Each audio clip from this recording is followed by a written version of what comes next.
global organization with $40 billion of revenue every day that has concerns about our supply chain all the way to our homeland security and everything in between.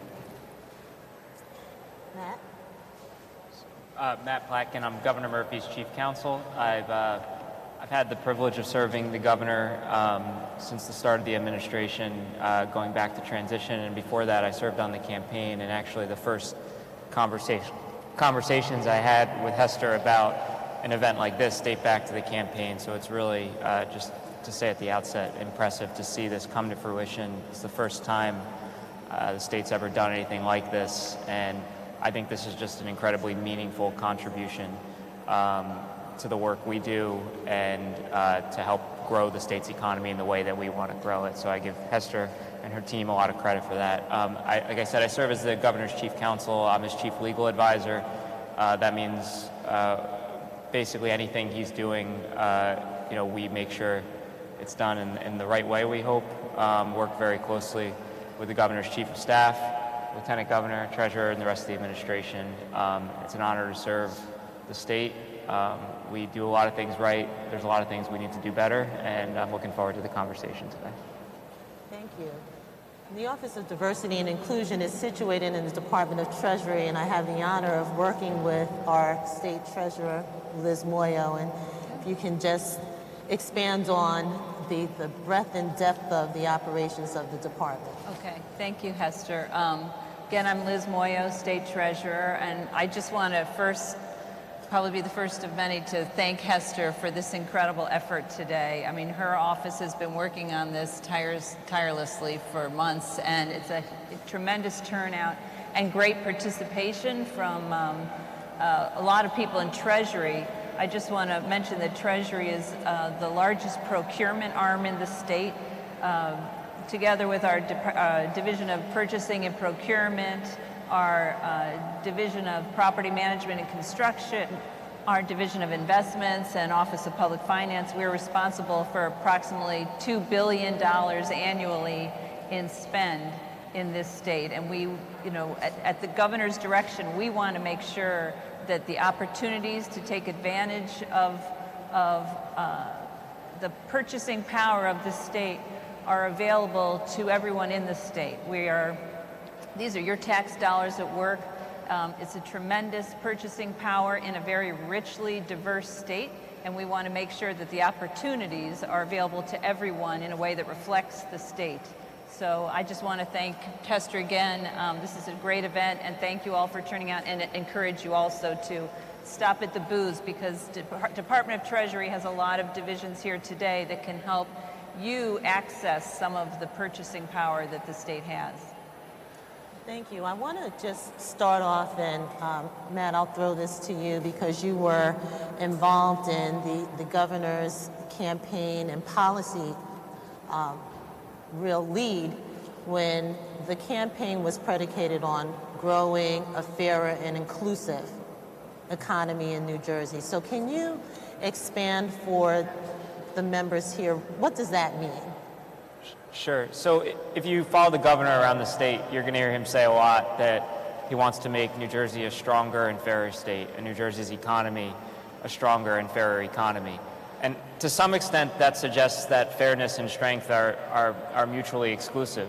But that's not actually what the governor believes, because a fairer economy means a stronger economy. What I mean by that is when people are earning living wages, and they can afford high-quality health care, and they can take a day off if they're sick, or if they have a child, they can take long enough family leave to provide for that child, or a mother or father or loved one who's sick. That all helps grow the economy.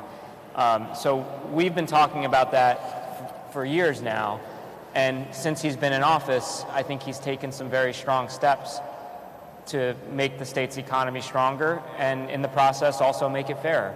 So he raised the minimum wage, set everybody in the state on a path to a $15 minimum wage. He guaranteed earned sick leave to everybody in the state, not just some communities.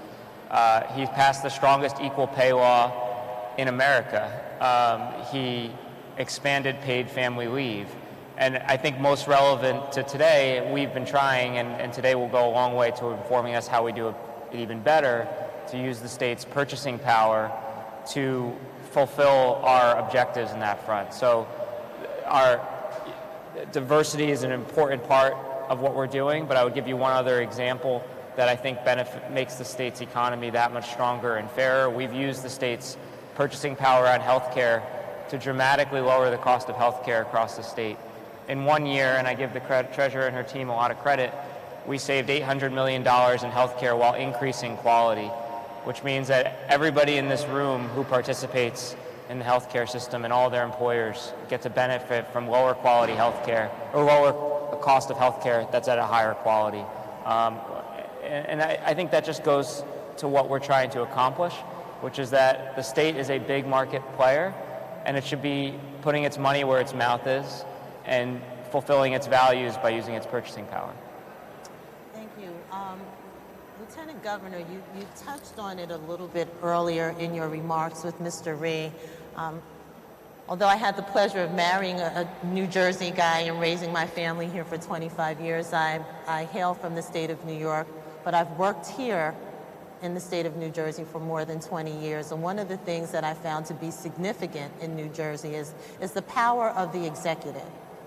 And you mentioned the fact that, you know, the state is in Atlantic City because through the reach of the executive, one of the strongest in the nation, we are able to, on a state level, impact not just the state, but on a local level, municipal as well. Can you speak a little bit more about just the reach of the state, and when we're talking about these discussions around the table, how that actually reaches down into the entire state? I would first begin by describing to those that aren't familiarized with the structure of our New Jersey government that our New Jersey Constitution provides the governor of New Jersey with the broadest gubernatorial powers than any other state. Our governor can, first of all, nothing becomes law in this state without the signature of the governor. And no one becomes a judge in this state without the nomination of the governor. We have a number of authorities, boards, and commissions that I call quasi-governmental agencies that have spending power also. Think about the Port Authority of New York, which is controlled by the governors of New York and New Jersey, who appoint the commissioners to Port Authority. Think about state universities. The governor makes appointments to state universities. Think about a whole myriad, New Jersey Transit, New Jersey Department of Transportation, the Turnpike Authority. All of these ancillary quasi-state agencies has governmental control. Delaware Bridge Authority, all those kinds of things. But I think that what gets to be important is understanding the structure of our state government and its departments and agencies. For those of you who are business owners, you know, whatever your business focus is, if you are a provider of goods, services, you need to take a look and examine our state agencies to see where a business opportunity for you might exist. I think about, we have a Department of Corrections. You can imagine that we procure a vast, diverse number of products, goods, and services. We purchase educational support things. In my own department, the Department of Community Affairs, and I'm glad you brought up, Hester, the issue of the broad reach. The Department of Community Affairs is the state agency that must approve all 565 municipal budgets in this state. So from our perch, we get to see the finances of every municipality, how they're spending their money, what their procurement patterns are. In the Department of Community Affairs, we are the issuer of building permits. We are the people that inspect housing and build housing. We are the largest public housing authority in the state because we administer 42,000 Section 8 vouchers to low and moderate income families. We are attached to the New Jersey Housing Mortgage Finance Agency, which administers a number of federal and state tax credit programs.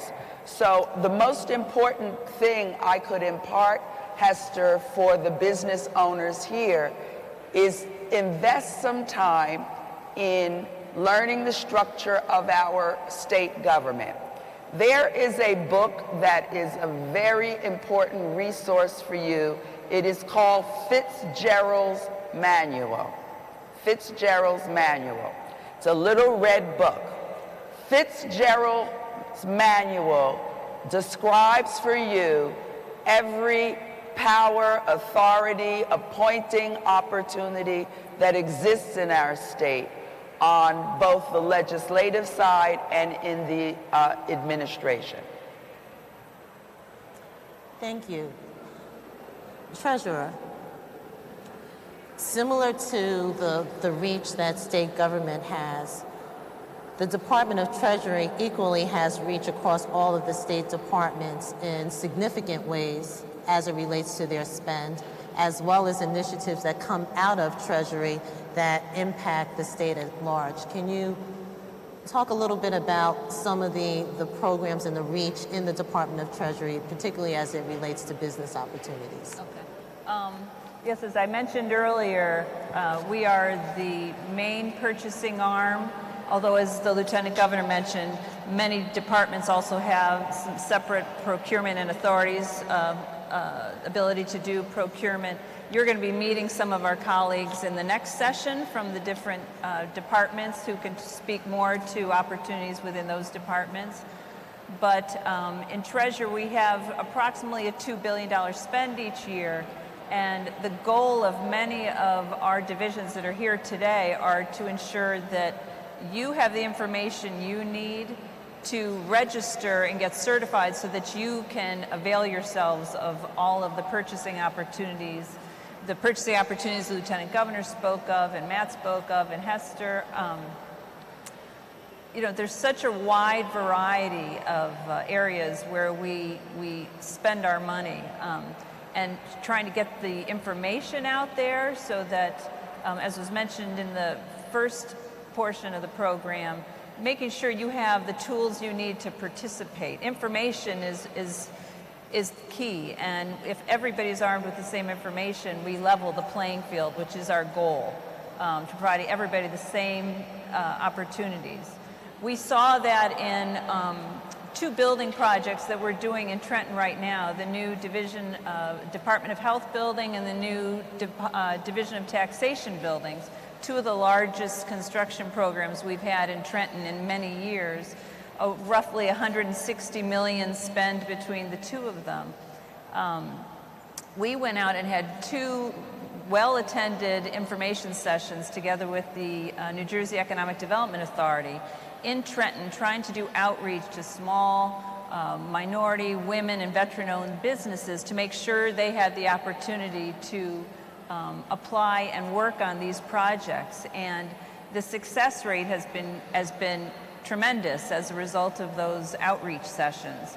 On the health department, we have on the construction side, I think it's 26% of the contractors are small, minority, women-owned, veteran-owned businesses.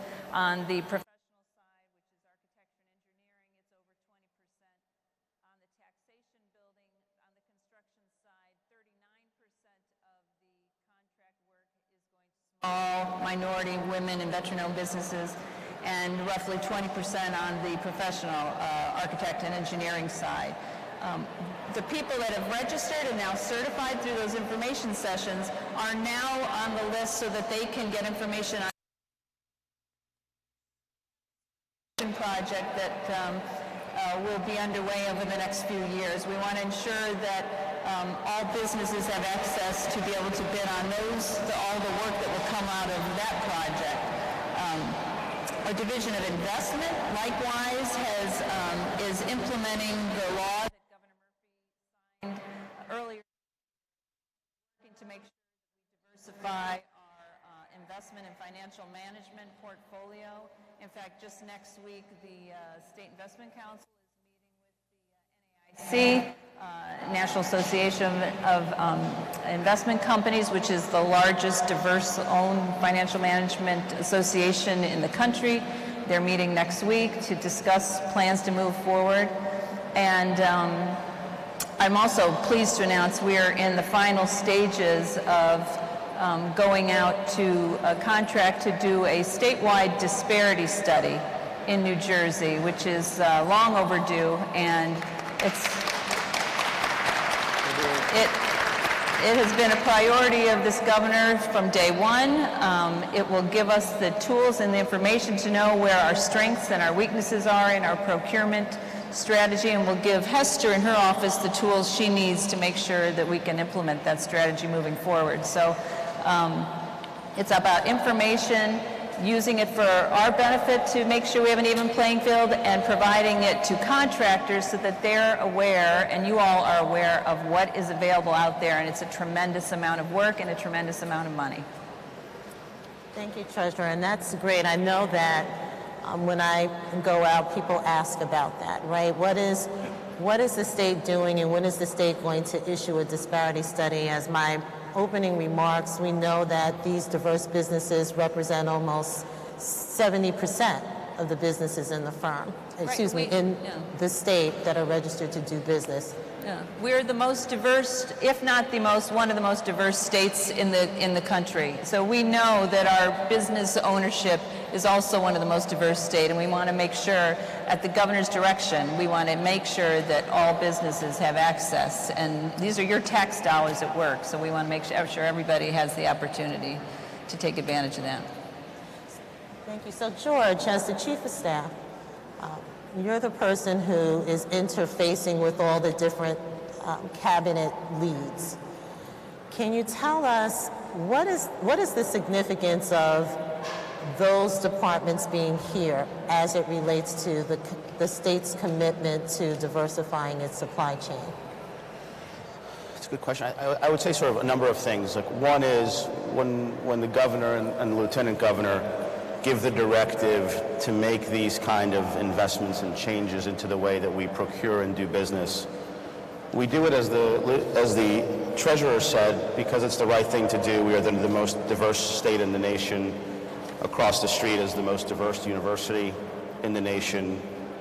But we also do it because it makes terrific business sense. You know, just putting my business hat on again, as most of the folks in this room know, when our departments do it, they do it again because it's the right thing to do. But the data susses out that minority businesses are being more innovative and more efficient than other businesses. They're growing at a higher clip than the national sales average. I think in 17, the year-to-year growth in minority businesses was 34%, which I think was double the rate.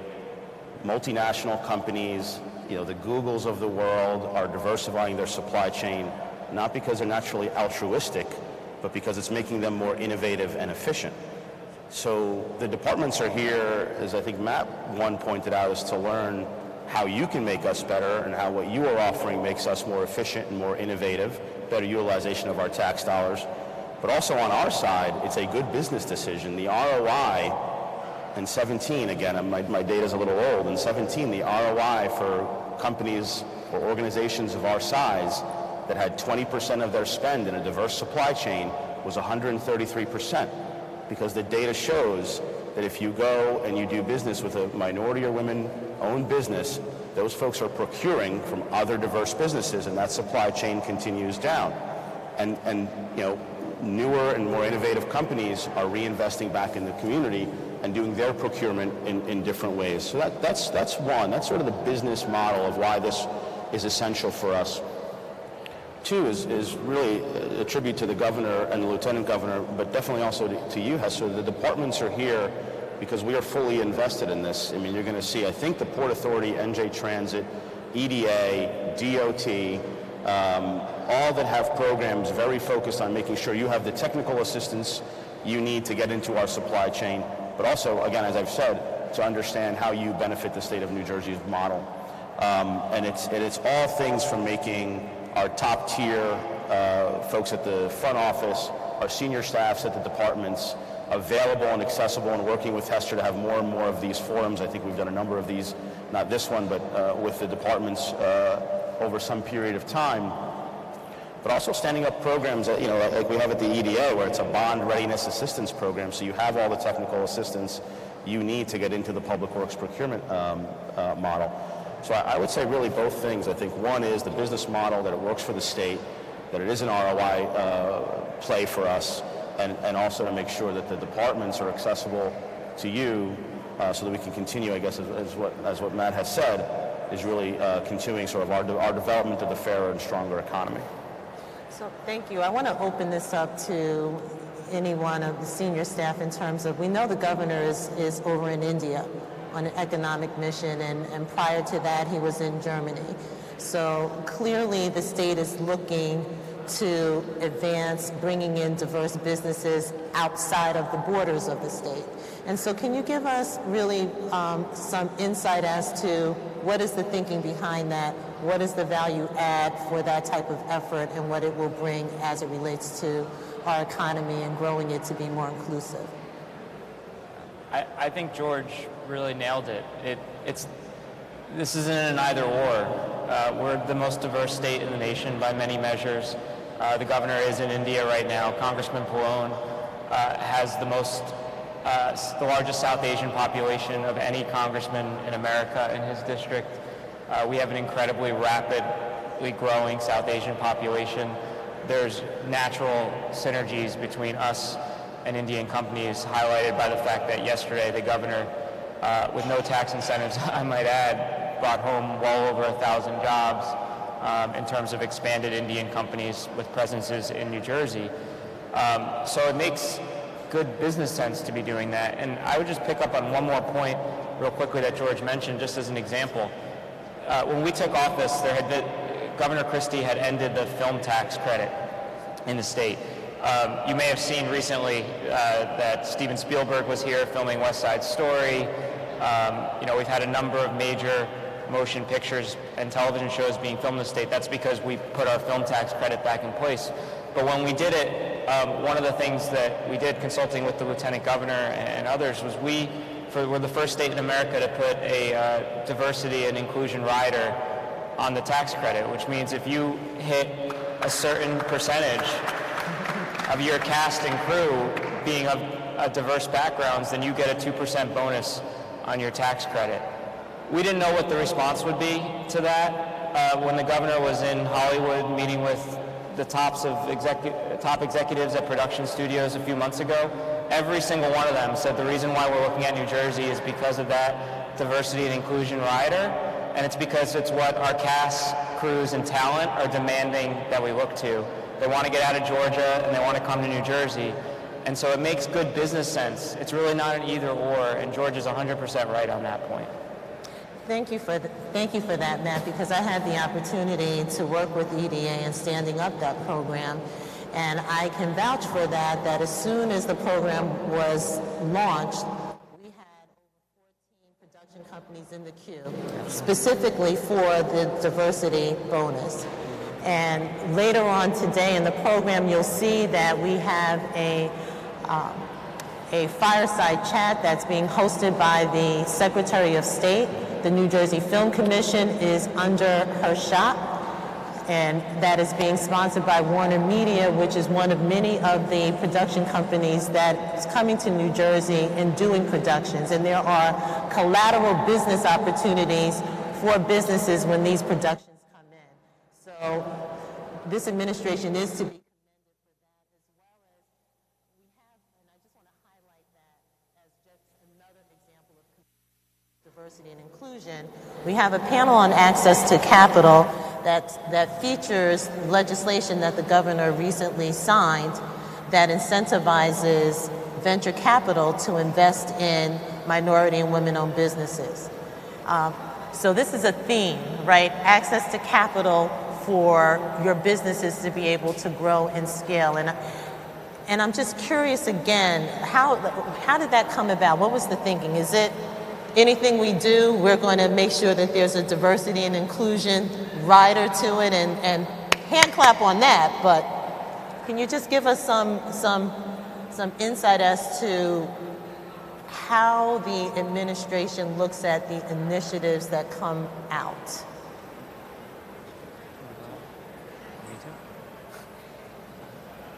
I feel like I've That's what happens when you're in center stage.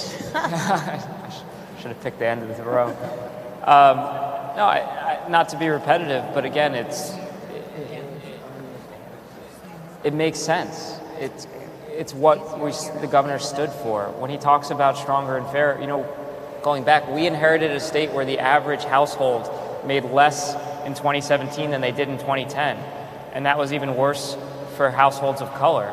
So this isn't something that we can do some of the time. It's something that we have to do all of the time. And in the most diverse state in America, if you're not making that a priority, then you're not doing your job. So I would sort of keep it as simple as that. Do you mind, Hester, if I just Sure. sort of tie the last two questions together? Why Israel, Germany, and why India? I mean, one is sort of the natural synergies of our business ecosystem and our institutions of academia and how they tie with what Israel is doing. But also an interesting point, and a great one the Lieutenant Governor and the CEO made in the previous panel, and this really ties to where Matt just hit it on the head, is yes, the governor and lieutenant governor, by the way, are our exceptional sales team. When they both travel the country, they are selling New Jersey, trying to bring in the businesses. But it's got to match our talent pipeline. So when you talk about this administration's commitment to diversity and inclusion, it starts with what the lieutenant governor and the CEO said previously, is making sure that every child in New Jersey has access to quality early education, quality K through 12 education. The Commissioner of Education is here. This is the state with the best public education system in the nation. And that's a big deal. And every child should have access to quality education so that when the governor and lieutenant governor bring more jobs, bring more tech and innovation companies, bring more companies from Germany or institutions from Israel, we have the talent that could fit in there. And I think those two things tie, and this is what Matt's great point, is stronger and fairer are very closely tied. They are not mutually exclusive. Thank you for that. Lieutenant Governor, I'm just going to ask you from your standpoint, because I get this question asked a lot, right? Why does this matter? What are these people who are here, what are they going to get out of this? Is New Jersey really serious, or is this really kind of just smoke and mirrors? And New Jersey is really serious. I think that, all of you, not only are you business owners, you're constituents of this state, you are residents of this state. We know that our state has one of the highest costs of living in the country. We know that we are in a housing market that is becoming increasingly unaffordable for many families. We know that for us to be able to invest in you, to help you broaden and expand your business opportunity, you are indeed contributing to the economy of this state. And I want to speak a moment about, Hester, the whole international flavor. We now know that we have to broaden our thinking to accept that there now exists a global economy. Anyone who likes to go online and shop, I can go on a website, order a product from China, and it is delivered by DHL the next day to my front door. That means that there are international business operations that are cutting in to our consumer market. So we have to partner up and explore ways that we can benefit from business that is being done in other places as well. And one of the things I was thinking as George and Matt were talking, a lot of more underdeveloped nations require and are in need of the expertise that we have. For those that have engineering companies, for those that, are able to do roadway improvement. Many countries around the world do not have enough of that professional expertise to move their countries forward. I'm looking forward to getting the governor to some of the West African nations that that sorely desire, and all the time we have a growing West African population in this state. Many of them are attached to business leaders in their respective companies, and they are desirous of having the opportunity to have businesses here in New Jersey come do business with their nation. So that's why that is important. And this issue of underserved communities, this issue of women and African Americans and Latinos and Southeast Asians not historically being given access to business opportunity in this state, in this country really, but we're talking about New Jersey. It is the right thing to do. It's the right thing to do, and I think Hester opened up with this. When Secretary of State Tahisha Way finishes working with the feds for a complete census count in 2020, we are going to learn that the populations that I just described are the majority of New Jersey. That has a great deal of implication for our future political leadership, our future business leadership, our future educational leadership in this state. So we recognize that in the Murphy administration. Governor Murphy definitely understands that, and he is trying to guide the thinking of our state into the future, not the past. You know, the mayor of Newark has a slogan, backwards never, forward ever. I think we are trying to borrow from that type of thinking. Well, I think that is a great way to end our session. I want to thank the senior staff from this administration to be here and for you to have the opportunity to understand that when I come before you and I tell you what New Jersey is committed to doing, that you understand that I'm not just saying that to make you feel good, but I'm saying that because there is a commitment at the highest level in this government to you as diverse businesses. Thank you all. Thank you. Thank you, Hester. Thank you.